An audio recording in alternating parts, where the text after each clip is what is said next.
युवाओं के नग्न प्रदर्शन पर सियासत लगातार जारी है। बीजेपी के विधायक दल राजभवन जाएगा और अंबेडकर चौक से राजभवन तक बीजेपी के विधायक पैदल जाएंगे। शाम 4:30 बजे राज्यपाल को ज्ञापन सौंपेंगे बीजेपी के विधायक।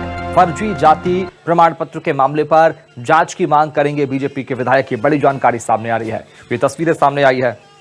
अर्धनग्न होकर ये प्रदर्शन किया है। रायपुर में युवाओं के नग्न प्रदर्शन पर सियासत गर्मा गई है और ऐसे में अब बीजेपी के विधायक राजभवन जाकर राज्यपाल को ज्ञापन सौंपेंगे, एक अपना मांग पत्र सौंपेंगे और इसमें ये बड़ी जानकारी सामने आ रही है। अब बीजेपी इस मुद्दे को भिनाने में जुट गई और ऐसे में साफ तौर पर बीजेपी विधायक दल राजभवन जाएगा और उसके बाद पैदल चलकर अंबेडकर चौक से राजभवन तक पैदल चलकर ये बीजेपी के विधायक जाएंगे और ज्ञापन राज्यपाल को सौंपेंगे। ये बड़ी जानकारी रायपुर से सामने आ रही है। शाम 4:30 बजे का वक्त मुकर्रर किया गया है राज्यपाल से मुलाकात के लिए और ज्ञापन सौंपेंगे बीजेपी विधायक दल के नेता, बीजेपी विधायक। ये बड़ी जानकारी सामने आ रही है। रायपुर में युवाओं के नग्न प्रदर्शन पर सियासत लगातार गर्मा गई है।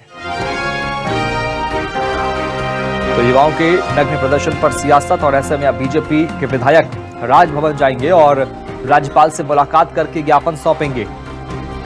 शाम 4:30 बजे पैदल चलकर अंबेडकर चौक से राजभवन तक पैदल चलकर ये विधायक जाएंगे, गवर्नर से मुलाकात करेंगे और ज्ञापन सौंपेंगे। शाम 4:30 बजे अंबेडकर चौक से राजभवन तक पैदल जाएंगे विधायक, बीजेपी के विधायक। ये बड़ी जानकारी सामने आ रही है रायपुर से। फर्जी जाति के मामले पर जांच की मांग करेंगे। फर्जी जाति प्रमाण पत्र को लेकर जो सबूत है उनको लेकर जांच की मांग यहां पर करेंगे। फिलहाल बीजेपी के विधायक राजभवन जाएंगे और ज्ञापन सौंपेंगे।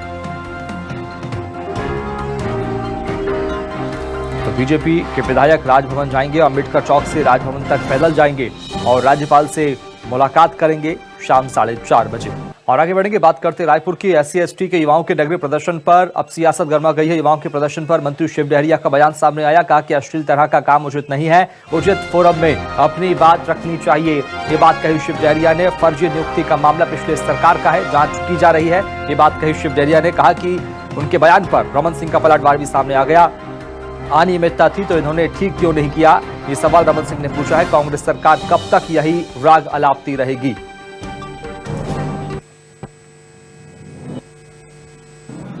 भारतीय जनता पार्टी के डॉक्टर रमन सिंह के 15 साल के कार्यकाल में बहुत सारे लोगों ने फर्जी प्रमाण पत्र के आधार पर नौकरी पा लिया है और जब कोई नौकरी पा लिया है तो उसको सीधे किसी को डायरेक्ट नहीं हटा सकते, उनको नोटिस दिया गया था।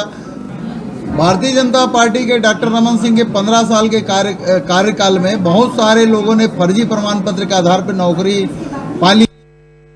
आज तो सारी सीमाएं तोड़ दी। सरकार के प्रति नाराजगी का इजहार करने का इतनी बड़ी संख्या में 200-250 नवयुवक कपड़े उतार कर SC/ST आरक्षण में गलत नियुक्ति का विरोध कर रहे हैं। लगातार सरकार को बताने के बाद भी सरकार उस पर ध्यान नहीं दे रही है और ध्यान